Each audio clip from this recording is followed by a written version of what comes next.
Hey folks, Dr. Glenn Gaeta here. What I want to review with everyone today is the differences between a food allergy and a food sensitivity. There are lots of similarities, but there are also lots of difference, and they tell us two different things for the most part.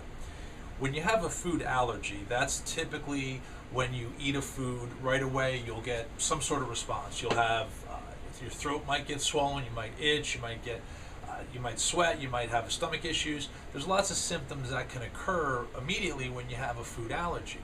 Then there are food sensitivities, and food sensitivities are harder to detect in a lot of different people because there's usually a delayed response. You may not feel anything for hours to days later on if you have a sensitivity to something. And what makes me make this video today is I had a patient just recently who came to me, and she was having neck pain and some of the typical symptoms that we see chiropractically, but something just wasn't making sense to me as far as all of her symptoms relating to her neck.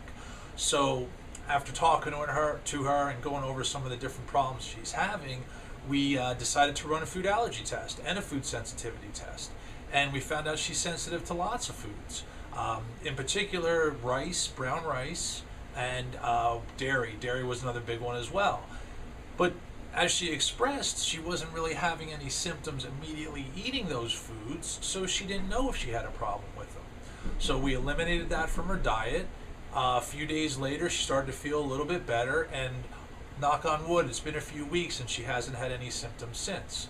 So those are just some basic explanations of the differences between like a food allergy test and a food sensitivity test. If you'd like more information, call the office and we could get that information out to you and answer any other questions you may have. Hope to see you soon.